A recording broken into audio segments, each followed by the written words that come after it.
کہ وہاں سے آ رہے ہیں یہاں سے آ رہے ہیں, یعنی ہمیں اعتکاف کے لیے رجسٹر کروا بیٹھنا ہے, ہمیں بیٹھنے کی اجازت دیں. اچھی بات. لیکن اس میں تھوڑی سی خرابیاں یہ پیدا ہو گئیں کہ آ تو بہت زیادہ لوگ گئے بیٹھنے کے لیے تیار. ایک وقت ہوتا تھا تلاش کرتے تھے محلے میں کو بابا جی اس کو ٹوپی بنا کے رومال بنا کے بیٹھ جاؤ, اعتکاف میں بٹھا اعتکاف میں بیٹھ دیں. جاؤ. اب ایسا نہیں ہے, بہت لوگ آ گئے, لیکن اس میں وسیم بھائی خرابیاں بہت آ گئی ہیں. اب مثلاً اعتکاف کرنے کے لیے آ رہے ہیں, گٹکے بھی کھا رہے ہیں, پان بھی کھا رہے ہیں, سگریٹ بھی ان کو پینا ہے, ان کو سارے دھندے بھی دوستوں سے گپ شپ بھی کرنی ہے, واٹس ایپ, سوشل میڈیا کے بغیر تو زندہ رہ ہی نہیں سکتے, رابطہ بھی قوم سے رکھنا ہے سارے لوگ. تو بھائی آپ کو کس نے کہا ہے کہ پھر آپ اعتکاف کرنے کے لیے آئے؟ اگر آپ اعتکاف نہیں کر سکتے, آپ ویسے نماز کے لیے آ رہے ہیں, رمضان کے اندر آپ کو قدم قدم پر اللہ تعالیٰ اجر عطا فرما رہے ہیں, اور پھر ایسا نہ ہو کہ آپ اعتکاف کرنے کے لیے آئیں اور واپس جائیں تو نیکیاں لینے کے بجائے مسجد کا تقدس پامال کرنے کی وجہ سے اپنے سر پر گناہوں کا ٹوکرا لے کر جائیں. گھر والے تو بڑے خوش ہوں گے کہ اعتکاف کر کے آیا.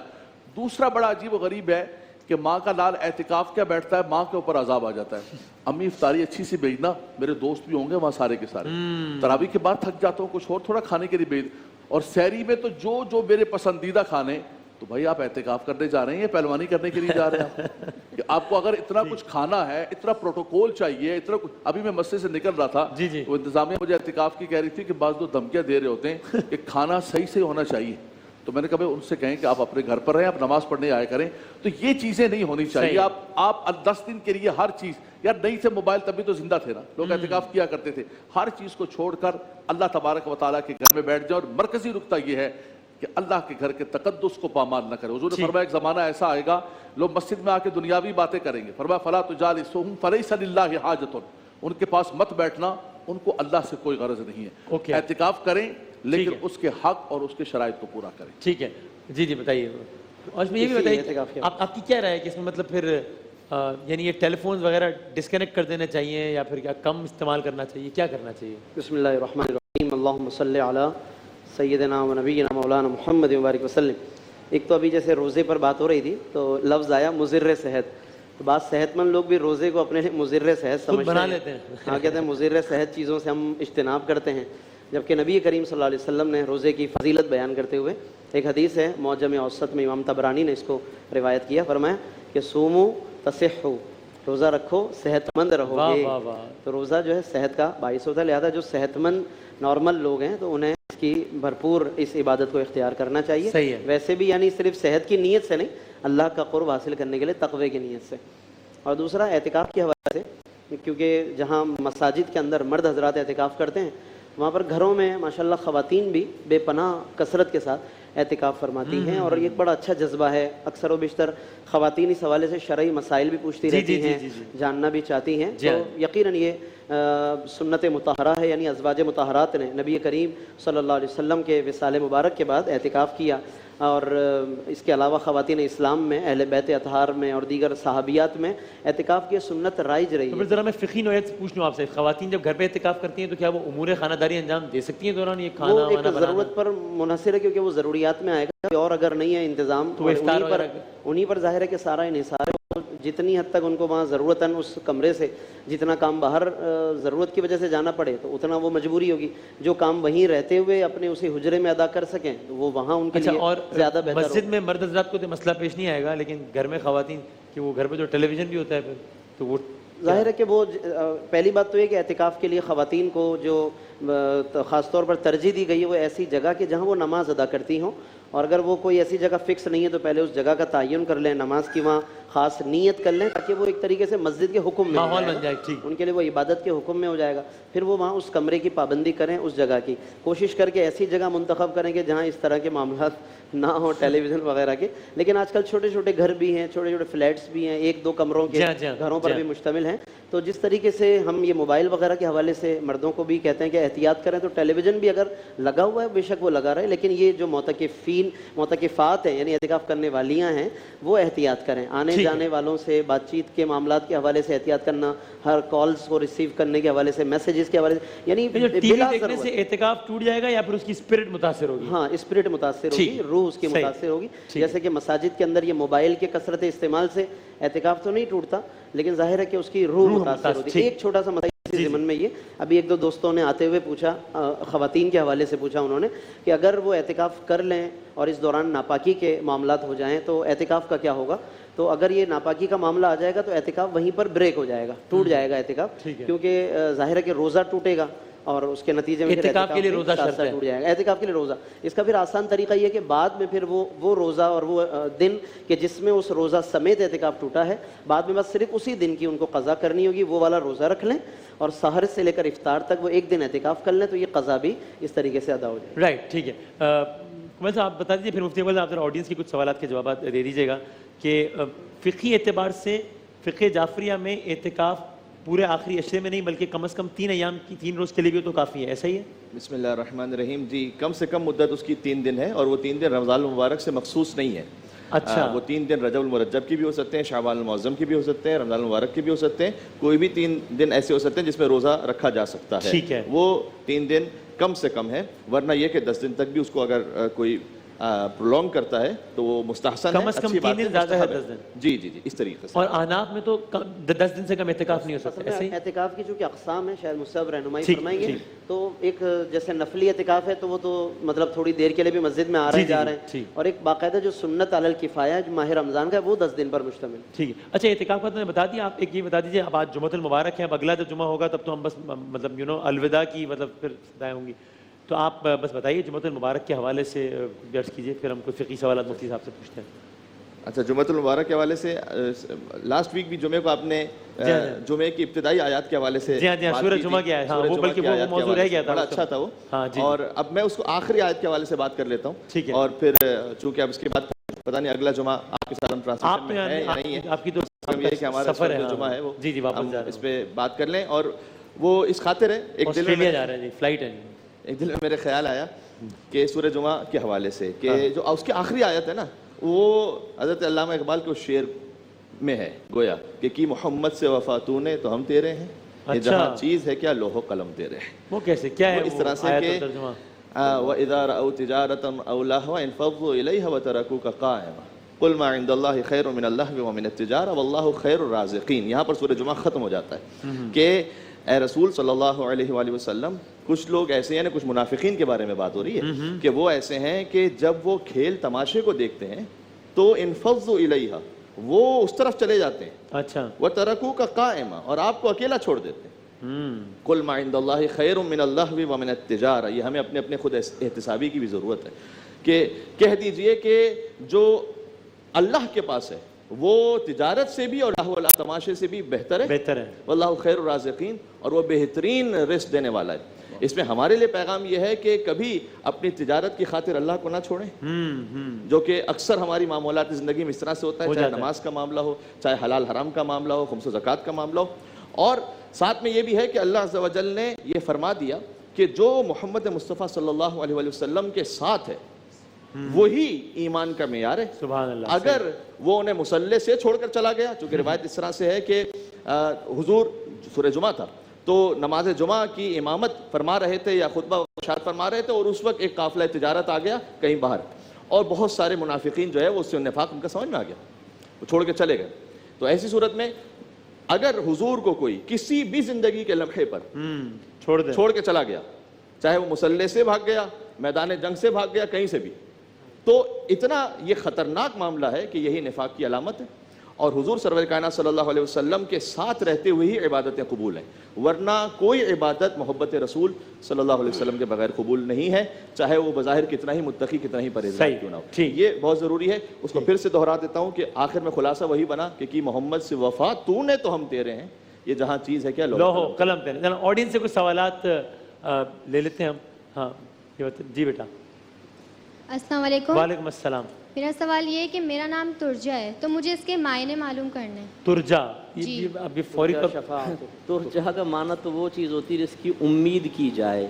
اچھا, وہ ہے تو یہ فعل ہے, نام بننے کی صلاحیت تو نہیں رکھتا, لیکن اب ہمارا کمال یہ ہے کہ جو نام بننے کی صلاحیت نہ رکھے وہ ہم فعل, جیسے انعامتا, اس کا معنی تو نے انعام دیا, یہ نام رکھ دیا. لا ریب, نہیں ہے کوئی شک, لا ریبہ فی سے آیت ہے, لا ریب نام رکھ دیتے ہیں. کسی کا ہو تو بھائی برا نہ مانے, لیکن پہلے تو اب وہ ترجا کا تو ہے بچی کا، اب کیا کریں؟ بہرحال رکھ دیا، اب نام رکھ دیا، تو بچی کیا کرے گی بیچاری؟ یہ تو پیرنٹس کو چاہیے تھا نا کہ وہ پہلے معلوم کرتے کہ بھئی یہ بہت سی چیزیں نام بننے کی صلاحیت رکھتی ہیں، بہت سی نہیں۔ لیکن اب مفتی صاحب ایسے بچے، اب مطلب جس طرح آپ نے کہا کہ بہرے بچی کا کیا قصور ہے، اب یہ بھی نہ ہو کہ یہ بچی ساری زندگی ایک سائیکولوجیکل پریشر میں رہے، زندگی میں جب کچھ غلط ہو اس کے ذہن میں ہے یار یہ نام میں گڑبڑ ہے نا اس لیے یہ ہو رہا ہے، پوری لائف ہی برباد ہو جائے گی۔ تو اب سجیسٹ کریں کہ کیا کریں، یہ سوچ نکال دیں یا کوئی اس کا حل ہے یا کیا؟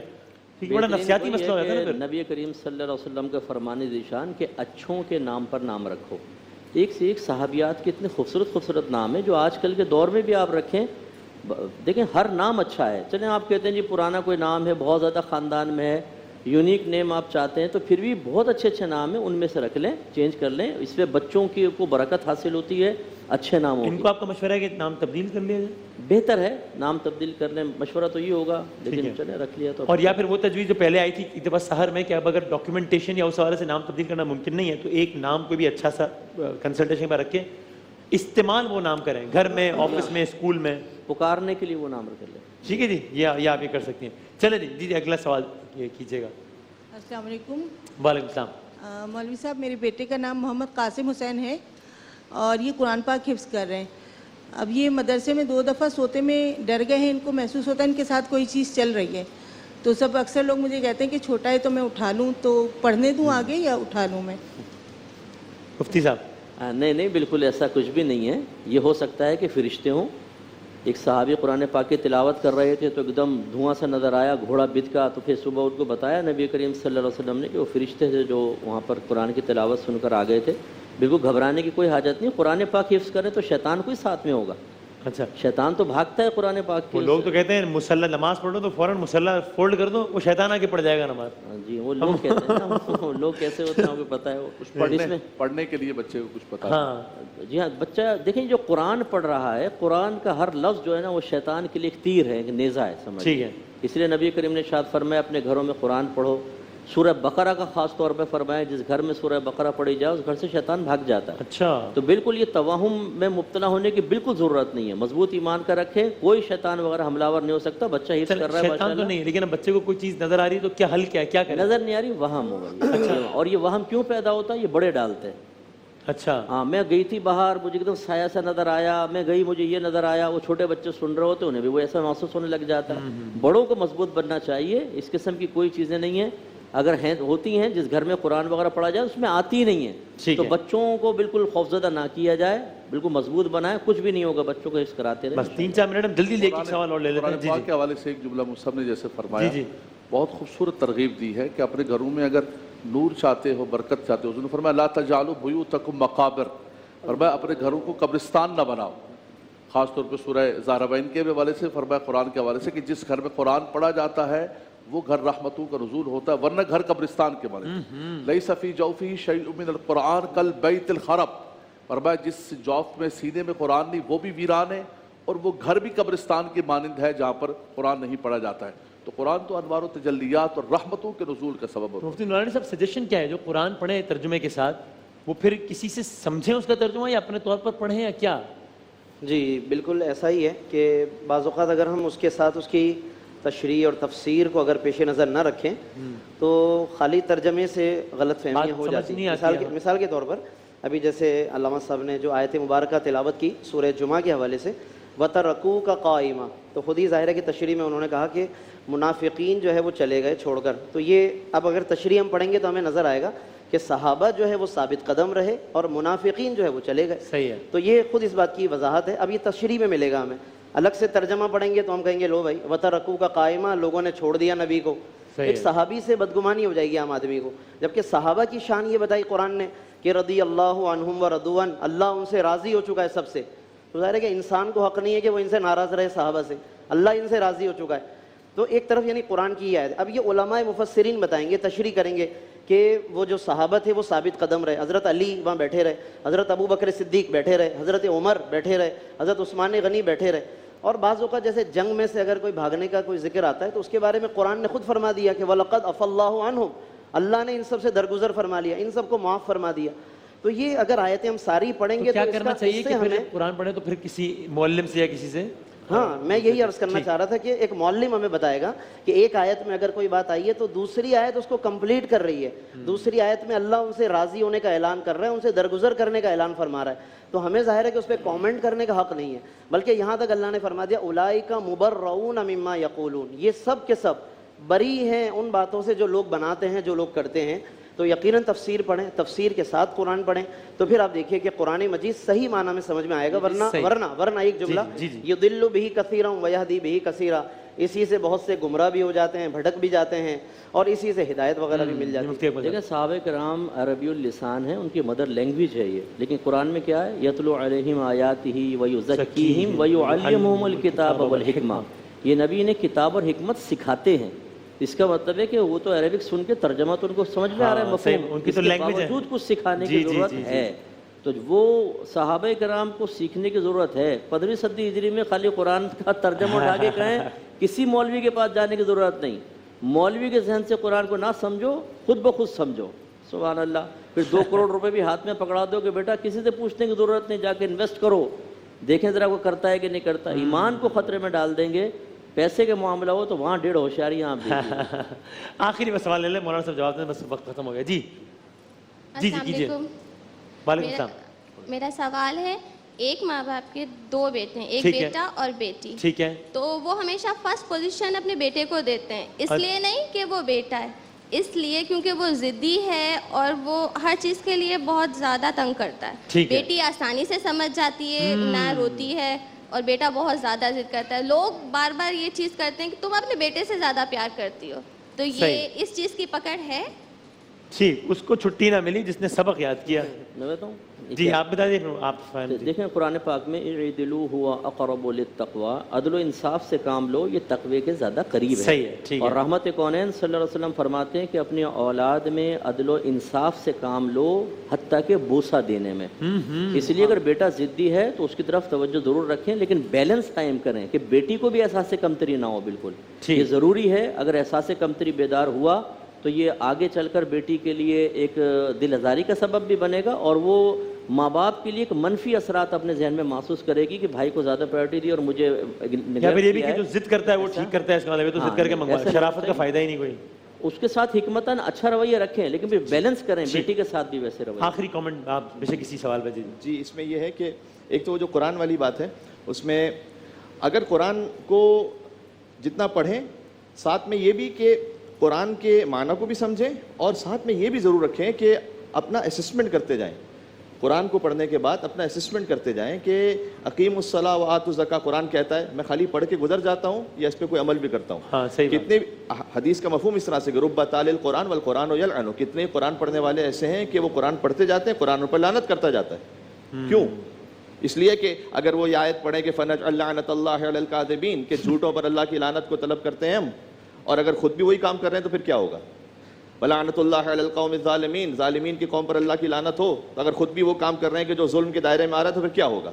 تو اپنے آپ کو ایسس بھی کرتے جائیں, خود احتسابی کی منزل سے گزریں. اور ساتھ میں والی جو پہلا جو سوال تھا وہ بات بالکل صحیح ہے کہ گھبرانے وغیرہ کی ضرورت نہیں. بچوں کے لیے وہ بہت زیادہ اپنے اوپر سوار کر لیتے ہیں, اور اس کے بعد ان کے نفسیاتی اثرات ہوتے ہیں آگے تک. اس کا خیال کریں, ابھی سے بچے کے ذہن میں کوئی ایسی بات نہ ڈالیں کہ جس کی وجہ سے وہ کسی اور کنفیوژن میں مبتلا ہو. صرف ایک جملہ کہوں گا, بس صاحب نے جیسے فرمایا ہے, تائید اس کی کرتے ہوئے, ہمارے یہ ٹرینڈ چل پڑا ہے قرآن پاک کے حوالے سے کہ اردو بازار سے جا کے کوئی ڈکشنری لے کر آ جائیں اور قرآن لے کے بیٹھ جائیں اور خود سمجھنا شروع کر دیں. یا تو پھر بڑی معذرت کے ساتھ ایک بندہ جو ہے وہ فارغ البال ہو جائے, ریٹائر جب ہو جائے, اس کو حکومت چھٹی دے دے کہ اب یہ ہمارے کسی کام کا نہیں ہے, تو وہ اردو بازار سے ڈکشنری لے کر آ جائے اور کہا کہ کیا کر رہے ہو؟ بولا قرآن کا ترجمہ کر رہا ہوں آج کل. جب بالکل فارغ البال ہو گیا, ختم ہو گیا ہے, تو اب حضرت صاحب جو ہے وہ بھائی کیسے کر رہے ہو؟ بھائی یہ ہے نا میرے پاس ڈکشنری ہے. تو آپ کیجئے, قرآن سے محبت کریں, قرآن سے تعلق رکھیں, لیکن وہی ہے کہ قرآن کے ساتھ معلم کا ہونا ضروری ہے, ورنہ آپ گمراہ ہو جائیں گے. اور اس سے خرابی یہ مادر پیدر آزاد کرنے کا ایک طریقہ ہے لوگوں کو. یہ نام خوبصورت ٹائٹل ہے کہ دیکھیں آپ قرآن آپ کے سامنے, آپ مسلمان ہیں, آپ کو ضرورت کیا کسی کی, لیکن حقیقتاً یہ فکر یہ ہے کہ اس قوم کو بالکل آزاد کر دو, اپنی مرضی سے عمل کریں. بہت شکریہ تمام علماء کرام کا, بہت بہت شکریہ. انشاءاللہ ایک وقفے کے بعد دوبارہ حاضر ہوتے ہیں.